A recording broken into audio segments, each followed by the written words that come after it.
오지로다가 파송받은 스미스라고 하는 선교사가 있었는데 정말 힘을 다해서 복음을 전파하고 그 맨발로 뛰어다니는 원시인 같은 그러한 사람들에게 예수 그리스도의 복음을 전파해서 복음의 어떤 그 역사들을 서서히 나타내기 시작할 때에 어느 날 갑자기 몸에 질병이 생겼습니다. 알 수 없는 고열이 생기고 알 수 없는 아픔이 있고 통증들이 오고 그래서 선교사님은 이 병원도 없지요. 그렇다고 해서 먹을 것이 풍부하지도 않지요. 그러니까 급하게 선교본부에다가 연락을 취합니다. 선교본부에 연락을 취해서 내가 지금 상황이 이런데 재정적으로도 어렵고 여러 가지 할 수 있는 것들이 없다. 그러니까 빨리 좀 도와줘라라고 했는데 선교사님의 기대와는 다르게 이 연락이 안 오는 거예요. 선교본부에서 연락이 안 와서 한참 동안 기다리며 애태우고 있었는데 너무 환경이 열악하니까 먹을 것도 별로 없어서 겨우 끼니를 때워가면서 그냥 겨우 조금 하루하루 그냥 견뎌낼 만큼만 먹어가면서 그렇게 겨우겨우 한 달이라고 하는 시간을 지냈는데 그 한 달이 지난 후에야 선교본부에서 연락이 와서 재정이 지원이 된 거예요. 그런데 재정 지원이 되고 난 이후에는 이미 병이 다 나았어요. 그래서 그 다음 해에 안식년을 맞아서 본국으로 돌아와서 이제 건강검진을 받기 위해서 병원에 갔어요. 병원에 가서 생각해 보니까 그 한 달 동안이 너무 궁금한 거예요. 왜 내가 아팠는지, 무엇 때문에 아팠는지도 궁금하고, 그래가지고 그 의사에게 자기의 증상을 세세하게 이야기하면서 물었어요. 물으니까 의사가 허허실실하고 웃는 거예요. 의사가 웃으면서 뭐라고 이야기하냐면, 의사가 그렇게 이야기하는 거예요. 얼굴에 미소를 지으면서 선교사님이 앓으신 그 병은 그냥 오트밀 정도, 그러니까 지금 우리로 말하면 죽 정도, 하루에 그 죽 한 그릇 정도로다가 적당히 굶어 죽지만 않을 만큼 먹으면서 굶어야 낫는 병이었습니다. 그러니까 선교본부에서 한 달 늦게 재정을 지원한 것은 하나님께서 선교사님을 치유하시는 기간이었던 것 같습니다. 라고 그렇게 이야기를 하더라는 거예요. 그래서 이 선교사님이 돌아서서 나오면서 하나님이 하시는 일에는 오차가 없다. 하나님이 하시는 일에는. 여러분, 우리는 늘 그렇게 생각하지 않습니까? 우리 인생에 무엇이 우연이고 무엇이 필연이고, 우리 인생에 무엇이 필요하고 우리는 무엇을 가지기를 원하고, 내게 지금 필요한 것을 하나님이 꼭 주셔야 되는데 지금 안 주시면 나는 정말 곧 죽을 것 같고, 이런 느낌들을 가지고 우리는 살아갑니다. 그런데 오늘 선교사님의 그 예화를 통해서 우리가 볼 때에 하나님은 오차가 없으시다. 이야기는 곧 뭐냐면, 우리가 고통당할 때도 하나님은 우리와 함께 계시는 것이고, 우리가 질병 가운데 있을 때도 하나님은 우리와 함께 계시는 것이고, 우리가 풍요롭고 넉넉한 중에 있을 때, 은혜 가운데 있을 때도 하나님은 우리와 함께 계시는 것입니다. 그런데 사람들은 은혜 가운데 있을 때만 하나님이 나와 함께 하시는 것으로 착각하는 것이죠. 그래서 항상 하나님께서는 내게 고통을 주시면 안 되고, 하나님께서는 내게 시험을 주시면 안 되고, 하나님께서는 내게서 은혜를 거두어 가시면 안 되고, 나는 연약한 중에 있으면 안 된다라고 생각하는 것이죠. 왜? 내가 하나님을 믿으니까. 내가 믿는 하나님은 나한테 그렇게 하실 하나님이 아니시니까. 근데 그 하나님이 그렇게 하신다고요. 그렇게. 때로는 우리가 우리의 인생의 부족함들을 만났을 때 그것을 우연이라고 생각하기 이전에 그것이 하나님께서 오늘 내게 주시는, 오늘 나와 함께 하시기 위해서 내게 던져주시는 하나님의 거룩한 메시지라고 받을 수 있는 그런 믿음의 사람들이 되시기를 주님의 이름으로 간절히 축원합니다. 그래서 우리 인생에 무엇 하나도 우연은 없습니다. 모든 것이 하나님의 계획과 섭리 속에서 우리의 삶에 진행되고 있는 줄 믿고 하나님을 의지하는 여러분들이 되시길 주님의 이름으로 간절히 축원합니다. 여러분, 인생의 장애처럼 여겨지던 일들이 있습니다. 때로는 우리의 인생에 장애처럼 여겨지는 일들, 그런데 그런 일들은 우리에게 오히려 복잡하고 힘든 것 같았었는데 그 일들로 인하여서 우리는 많은 어려움들을 겪었던 것으로 그렇게 생각을 했는데 돌아서서 보니까 그 일이 우리에게는 뭐였어요? 유익함이었었다. 그러니까 사도 바울이 고백했던 것처럼 고난도 내게 유익이라 말씀하고 고백했던 것처럼 우리 인생의 장애물처럼 여겨졌고 우리 인생이 참 많이 힘들게 우리 인생을 참 많이 복잡하게 했던 그러한 사건들이 돌아서서 보니까 하나님께서 그 한 템포를 쉬어가게 하시는 하나님의 은혜였었다는 것이죠. 그 한 템포를 쉬어가지 않으면 하나님께서 그 한 템포 앞에 있는 일들로 인하여서 우리가 더 큰 고난을 당할 수도 있다는 것입니다. 여러분, 우리는 그냥 하나님의 은혜를 어떻게 생각하냐면 그냥 수도꼭지 틀면 물이 쏟아지는 것처럼 내게 와야 된다고 생각합니다. 여러분 집에서 수도꼭지 틀어서 물 안 나오면 뭐라 그럽니까? 바로 전화 들어서 어디로 전화합니까? 수도사업본부로 전화해가지고 우리 집 물 안 나오는데 뭐냐고 막 따지잖아요. 근데 때로는 수돗물이 안 나올 수도 있어요. 수돗물이 안 나오는데 수도사업본부에서 물을 안 보내서 안 나올 수도 있지만 여러분들이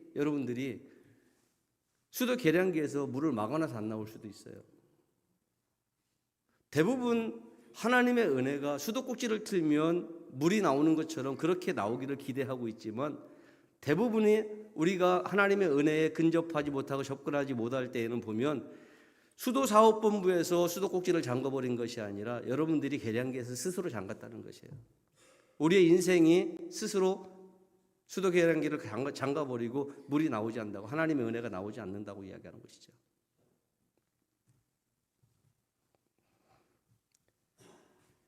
하나님 앞에 기도하면 수도꼭지에서 물이 나오는 것처럼 그냥 내가 원하는 대로 내가 생각한 대로 그냥 다 이루어지는 것이 은혜라고 하나님의 축복이라고 우리는 그렇게 생각합니다. 근데 그건 우리에게 복이 아닙니다, 여러분. 준비되지 않은 자에게 주어지는 것은 복이 아닙니다, 여러분. 그래서 여러분들에게 늘 말씀드리는 것은 뭐예요?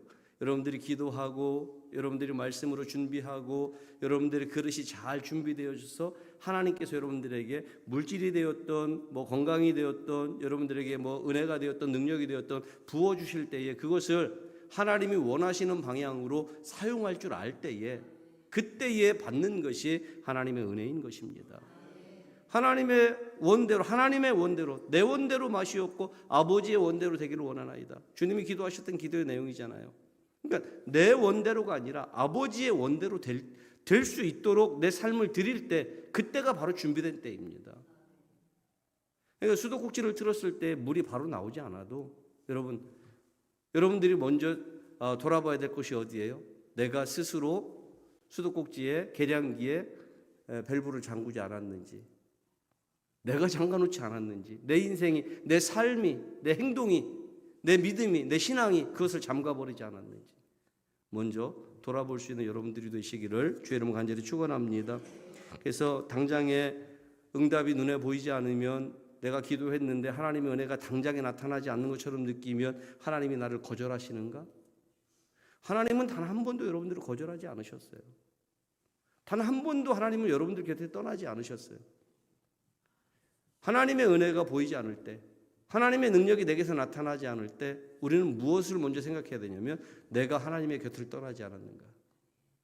하나님이 내 곁을 떠난 것이 아니라 내가 하나님의 곁을 떠나지 않았는가? 돌아봐야 되는 것이죠. 인생이 내 뜻대로 이루어지지 않는다고 해서 하나님이 고통받는 자의 기도를 듣지 않으시는 것 아닙니다. 우리의 기도대로라면, 우리의 논리대로라면 수도꼭지 틀면 바로 물이 나와야 되고 내가 기도하면 바로 하나님이 응답하셔야 되고 내가 하나님 앞에 부르짖으면 하나님은 기다렸다는 듯이 내게 은혜를 부어야 되고, 근데 그거는 아니지 않습니까, 여러분? 하나님은 고통받는 자의 기도를 들으시면서 때로는 그들을 기다리게 하시고 때로는 조금 천천히, 그래서 그들이 하나님의 은혜를 수용할 수 있을 때까지 기다리게 하실 때에 그 기다림이 여러분들에게 은혜가 될 수 있기를 주의 이름으로 간절히 축원합니다. 그래서 우리가 기억해야 될 것은 우리의 처음과 우리의 끝을 아시는 그 하나님, 그 하나님은 우리를 가장 잘 아시기 때문에 우리를 가장 선한 길로, 가장 의로운 길로 인도해 가실 줄 믿고 그 하나님을 의지하는 여러분들이 되시길 주의 이름으로 간절히 축원합니다. 오늘 본문을 보면 제사장의 진찰에 대한 말씀을 하는데 자, 제사장이 진찰하는 것은 뭐냐? 피부에 이상이 생겼을 때 오늘 진찰을 하고 있습니다. 피부에. 레위기 13장 2절로 3절의 말씀에 보면 그렇게 말씀합니다. 만일 사람이 그의 피부에 무엇이 돋거나 뾰루지가 나거나 색점이 생겨서 그의 피부에 나병 같은 것이 생기거든 그를 곧 제사장 아론에게나 그의 아들 중 한 제사장에게로 데리고 갈 것이요 제사장은 그 피부의 병을 진찰할지니 환부의 털이 희어졌고 환부가 피부보다 우묵하여졌으면 이는 나병의 환부라 제사장이 그를 진찰하여 그를 부정하다 할 것이요 이렇게 말씀합니다. 자, 본문이 말하는 피부병은 피부에 종기가 나거나 색점이 생긴 것을 말합니다. 종기가 생기면 피부가 뿌옇게 변색되죠. 부어오르죠. 그리고 거기가 또 염증이 생기니까 가렵죠. 이런 증상들을 동반합니다. 그런데 피부병을 진지하게 다루는 이유, 왜 이렇게 그러면 이스라엘 백성들에게 있어서 피부병을 진지하게 다루고 있느냐? 이거는 나병과 관련이 있기 때문에 여기 보면 그 4절의 말씀에 보면 3절의 말씀에 보면 이는 나병의 환부라 제사장이 그를 진찰하여 그를 부정하다라고 말할 것이라. 나병의 환부라 이렇게 이야기합니다. 그러니까 이 피부병을 진지하게 다루는 이유는 뭐냐면 나병과 관련이 있기 때문에. 그러면 왜 나병과 관련이 있다고 해서 나병을 그렇게 진지하게 바라보느냐? 고대 유대인들은 나병을 어떻게 했어요? 하나님이 내리신 형벌로 생각했습니다. 그렇기 때문에 나병에 대해서 진지하게 생각할 수밖에 없는 것이죠. 그런데 여러분, 지금 우리는 나병을 포함한 여러 가지 질병들이 지금 이 시대를 뒤엎고 있죠. 그래서 여러 가지 질병들이 있는데 이 여러 가지 질병들을 대할 때 꼭 이것을 하나님의 형벌이다라고 그렇게 여러분들이 이해하면 안 됩니다. 그렇게 이해할 필요는 없습니다. 요한복음 9장 1절로 3절 말씀을 보면 질병에 대한 예수님의 그 대답이 나오죠. 요한복음 9장 1절로 3절의 말씀에 보면 그렇게 말씀합니다. 예수께서 길을 가실 때에 날 때부터 맹인된 사람을 보신지라 제자들이 물어 이르되 랍비여 이 사람이 맹인으로 난 것이 누구의 죄로 인함이니까 자기이니까 그의 부모니까 예수께서 대답하시되 이 사람이나 그 부모의 죄로 인한 것이 아니라 그에게서 하나님이 하시는 일을 나타내고자 하심이라. 마지막 부분 뭐라고 말씀하고 있어요? 하나님이 하시고자 하는 일을 뭐 하고자 함이라? 나타내고자 하심이라. 이렇게 말씀합니다.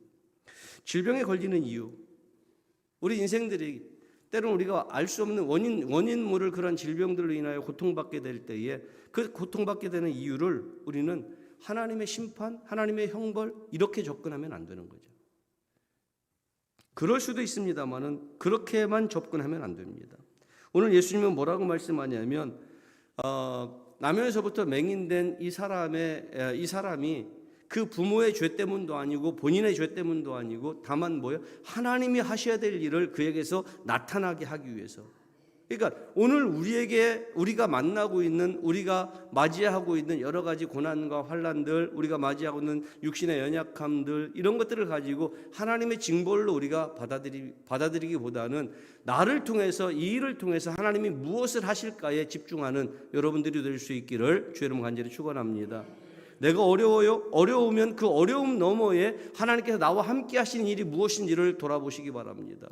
그리고 내가 육신이 연약해졌어요. 육신이 연약해졌으면 그 연약한 육신을 치유했을 때 하나님께서 나와 무슨 일을 하실 것인가에 대해서 집중할 수 있는 그런 우리 영무양문교회 성도들이 되시길 주님의 이름으로 간절히 축원합니다. 그래서 하나님께서 우리와 함께 하심을 잊지 않고 살아가야 돼요. 언제든지 하나님은 나와 함께 하시는 분. 그리고 하나님은 언제나 내 모든 삶의 부분을 다 동원하시고 내 모든 삶의 모든 형편들을 다 활용하셔서 하나님의 일을 행하시는 분이라는 것이죠.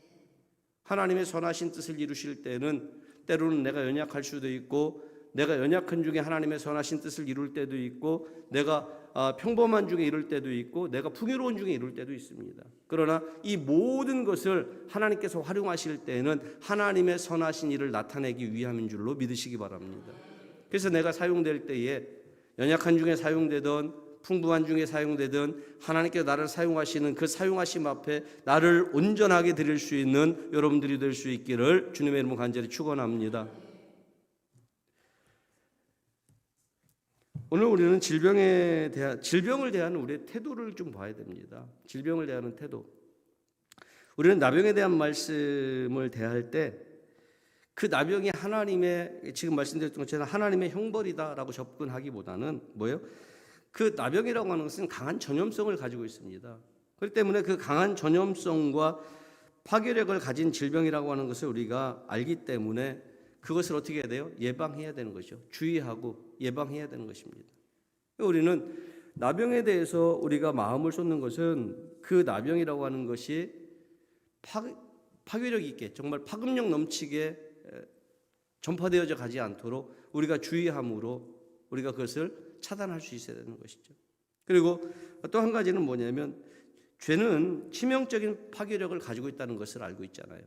근데 이 나병이라고 하는 것이 대입되면서 우리는 무슨 생각을 하냐면, 죄는 나병이 치명적인 그러한 그 파괴력을 가지고 있는 것처럼 죄도 인생을 치명적으로 파괴하는 파괴력을 가지고 있습니다.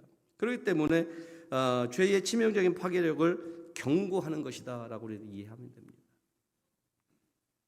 자, 하나님께서 병자를 격리하고 제사장의 진찰을 통해서 피부병과 나병의 유무를 확인하게 하신 것은 그냥 개인의 문제가 아니라 이스라엘의 공동체의 영과 육의 건강함을 위해서인 줄 믿으시기 바랍니다. 그러니까 오늘 우리의 연약함들을 돌아보시고 우리의 연약함을 사용하셔서 하나님의 선하신 일을 감당케 하시는 것은 여러분들 개인의 문제뿐만이 아니라 누구의 문제예요? 우리 공동체의 문제인 것입니다. 여러분들 하나가 건강하게 잘 세워줌으로 말미암아서 여러분들로 인하여서 파급력 있게 번져나가야 될 죄의 세력들이 차단되고, 그리고 여러분들 하나의 건강함이 공동체의 건강함으로 이어질 수 있는 그러한 은혜가 있다는 사실들을 기억하시면서 여러분 하나님의 말씀 앞에서 항상 여러분들의 신앙을 잘 정돈해가는 자들이 되시길 주의 이름 간절히 축원합니다. 그래서 제사장이 그 피부병 환자에 대해서 이런 조치를 하죠. 5절로 6절 말씀에 보면 그렇게 말씀합니다. 이래 만에 제사장이 그를 진찰할지니 그가 보기에 그 환부가 변하지 아니하고 병색이 피부에 퍼지지 아니하였으면 제사장이 그를 또 이래 동안 가두어 둘 것이며, 이래 만에 제사장이 또 진찰할지니 그 환부가 엷어졌고 병색이 피부에 퍼지지 아니하였으면 피부병이라 제사장이 그를 정하다 할 것이요 그의 옷을 빨 것이라 그리하면 정하리라. 자, 여기 말씀에 보면 환부가 변하지 않고 병색이 피부에 퍼지지 않았다. 그러면 그냥 바로 진단하는 것이 아니라 7일을 더 기다리게 합니다. 7일을 더 기다리게 해서 그래도 환부가 엷어지고 병색이 피부에 퍼지지 않으면 이거는 그냥 피부병이라고 진단합니다. 그래서 옷을 빨고 정결의 예식을 취하고 그러고 난 다음에 정하다고 이야기합니다. 자, 하나님이 7일 간격을 두고 두 차례에 걸쳐서 환자를 세심하게 진찰한 후에 처방을 내리게 하셨습니다. 이것은 환자 자신을 위한 일인 동시에 공동체 전체를 위한 일이라는 것을 아까 말씀드렸습니다. 마찬가지입니다. 교회의 그 영적 지도자들은 성도 개인의 문제를 위해서 기도하고 권면하며 다룰 때 그 모든 일들을 가볍게 여기면 안 됩니다. 특히 목회자 그렇고요, 장로님들 그렇고요, 권사님들 그렇습니다. 특히 누군가가 내게 개인적인 문제를 가지고 상담을 했을 때 그 개인적인 문제를 가지고 상담하는 그 사람의 상담 내용을 여러분들이 가볍게 여기면 안 된다는 것입니다. 우선은 제가 제일 크게 적용이 될 것이고요, 그 다음에 장로님들 적용될 것이고요, 그 다음에 권사님들 적용될 겁니다. 왜? 우리는 뭐한 사람들이에요? 성도들보다 앞서서 하나님의 은혜를 나누는 자들이기 때문에. 그래서 우리는 어떻게 해야 돼요? 세심한 주의를 기울이면서 개인과 공동체를 위한 신중한 결정들을 해야 되고 신중한 언어들을 사용해야 되는 것입니다. 오늘 여러분들이 혹시라도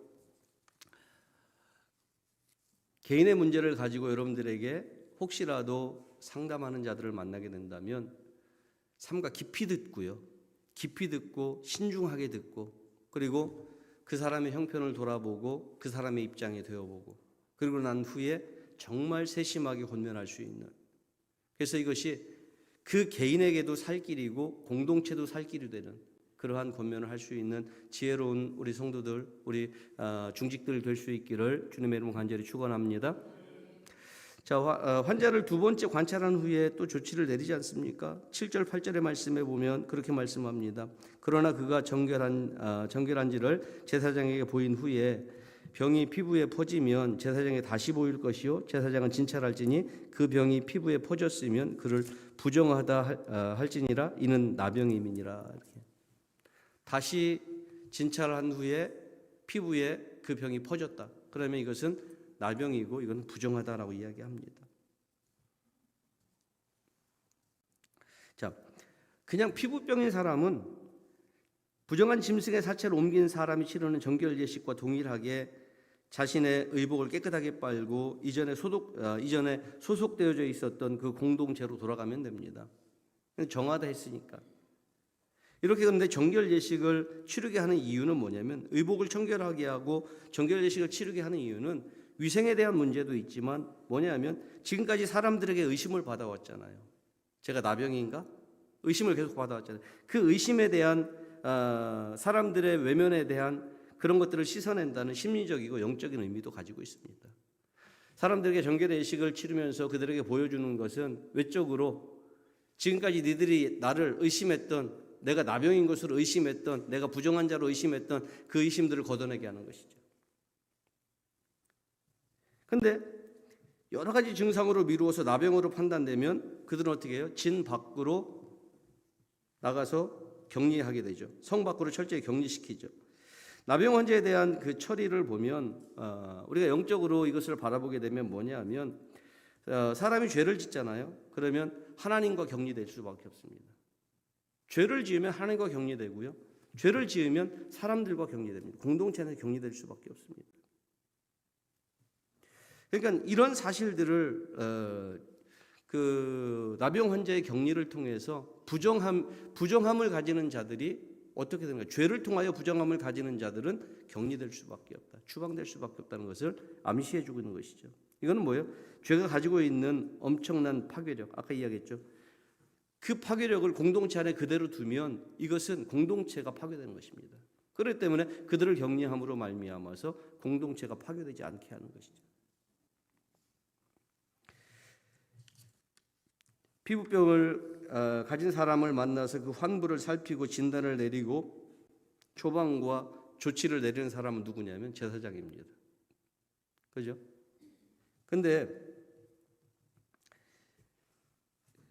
제사장이 이 사람이 나병인지 파급력을 가진 나병인지 그냥 피부병인지 모르지만은 그 사람을 가서 자세히 들여다봐야 되죠. 그 사람을 자세히 들여다보고 뭐 때로는 만져도 봐야 될 테고 확인도 해야 될 테고 그런 과정 속에서 자기는 뭐예요? 위험에 노출되는 겁니다. 본인 스스로는 그 위험에 노출시키는 겁니다. 영적 리더라고 하는 거에 마찬가지입니다. 영적 리더, 여러분들 지금 말씀드린 것처럼 목사나 장로님들이나 우리 권사님들이나 이런 분들은 방치된 위험에 스스로를 노출시킬 수 있는 사람이어야 되는 것이죠.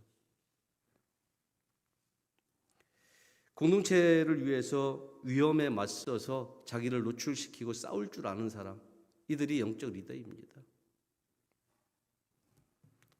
하나님께서 제사장을 통해서 병에 걸린 사람을 돕고 공동체를 위한 신속한 조치를 취한 것처럼 오늘 이 시대를 살아가는 저와 여러분들에게 하나님께서 우리에게 허락하신 것은 영적으로 문제가 생겼을 때 우리가 신속하게 세심하게 우리가 치유할 수 있는, 처리할 수 있는 그러한 능력을 여러분들이 가지게 되기를 주님의 이름으로 간절히 축원합니다. 제사장은 하나님의 말씀을 받고 환자 앞에 나갑니다. 그래서 환자를 살피고 조치를 취합니다. 이게 리더의 역할입니다. 이렇게 중요합니다. 특히 공동체가 위기에 처했을 때 영적 리더의 역할이라고 하는 것은 더욱 중요하다는 것이죠. 교회가 문제가 생기면 가장 큰 짐을 지는 사람은 목사, 그 다음에는 장로님들, 그 다음에는 권사님들입니다. 교회 영적인 위기가 왔을 때 기도함으로 등짐을 지고 나가야 될 사람들, 바로 이 사람들입니다. 제일 먼저는 목사가 등짐을 져야 되겠죠. 하나님 앞에 눈물 흘려 기도하고 강단을 지켜야 되겠죠. 그리고 장로님들 눈물 흘려 기도하면서 교회를 살리기 위해서 하나님께서 긍휼히 여겨주시길 기도해야 되겠죠. 권사님들 교회를 돌아보고 성도들을 돌아보면서 흔들리지 않게 권사님도 돌아봐야 되겠죠. 이게 영적 리더가 가져야 될 중요한 덕목입니다. 공동체가 위기에 처했을 때 영적 리더들의 역할은 이렇게 더욱 중요하다는 것을 여러분 기억하시기 바랍니다. 하나님은 우리에게 정말 좋은 영적 리더를 보내주십니다. 저와 여러분들에게 정말 하나님께서 정말 좋은 영적 리더를 보내주시는데 그분은 예수 그리스도입니다. 우리가 예수 그리스도를 믿고 의지하여서 그분을 믿고 따르면 됩니다. 그런데 육신적으로 여러분들에게 성도들에게 영적 리더로 목회자를 보내주셨다면 또 성도와 성도 사이에 장로님들과 권사님들을 영적 리더로 세워서 보내주신다는 것이죠. 이 이야기는 곧 뭐냐면 우리에게 좋은 영적 리더를 만나게 하시지만 하나님께서 한편으로는 뭐예요? 우리가 좋은 영적 리더가 되기를 원하신다는 것입니다. 저 여러분을 통해서 어려움에 처한 사람들이 하나님의 도우심과 힘을 얻을 수 있게 되기를 주님의 이름 간절히 축원합니다. 하나님은 나의 하나님인 동시에 우리의 하나님이기도 합니다. 여러분 꼭 기억하셔야 됩니다. 하나님은 내가 골방에서 기도할 때 하나님 나의 하나님입니다.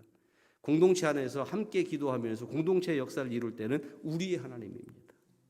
하나님은 나의 하나님이기도 하지만 우리의 하나님이기도 하시다는 것이죠. 그래서 하나님은 나와 공동체를 위해서 수고를 아끼지 않으셔요.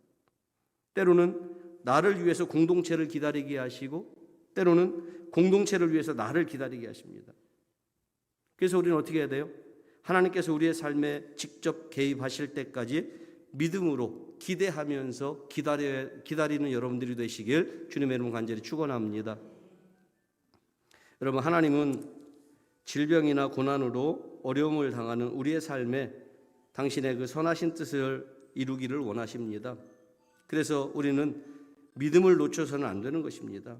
질병을 통해서 인생의 고난을 통해서 말씀하시는 하나님의 음성에 귀를 기울일 때 그 질병이 또 그 고난이 하나님의 징계가 아니라 특별한 은혜라는 사실을 깨닫는 여러분들이 되시길 주님의 이름으로 간절히 축원합니다. 여러분, 영적 리더는 질병이나 뼈아픈 인생의 문제를 겪는 성도들을 더욱 섬세하게 돌아보면서 하나님 앞으로 이끌어야 되는 줄 여러분 믿으시기 바랍니다. 그래서 제사장이 백성을 진찰하며 세심하게 그들을 돌보았던 것처럼 우리에게 맡겨진 공동체와 우리를 필요로 하는 모든 이들에게 다가가서 그들의 처지와 형편을 돌아보면서 그들의 믿음을 회복시키고 하나님께로 돌아오게 하는 영적 리더로서의 역할을 다 감당할 수 있는 여무양목의 모든 성도들 되시길 주의 이름으로 간절히 축원합니다. 기도하겠습니다. 거룩하신 아버지, 은혜를 감사합니다. 저희들을 하나님 세워주시고 영적 리더로서 제사장이 하나님이여 세심하게 환자를 진찰했던 것처럼 교회를 진찰하고 공동체를 돌아볼 수 있게 하나님 은혜를 주시고 아버지 하나님이여 어려움을 당한 자들 그들을 아버님 위로할 수 있는 힘을 저희들에게 허락하여 주시옵소서. 그래서 저희들 좋은 영적 리더가 되고 하나님 앞에서 귀하게 쓰임받는 일꾼들이 되게 하나님 축복하여 주시옵소서. 감사를 드립니다. 예수님 이름으로 기도하옵나이다. 아멘.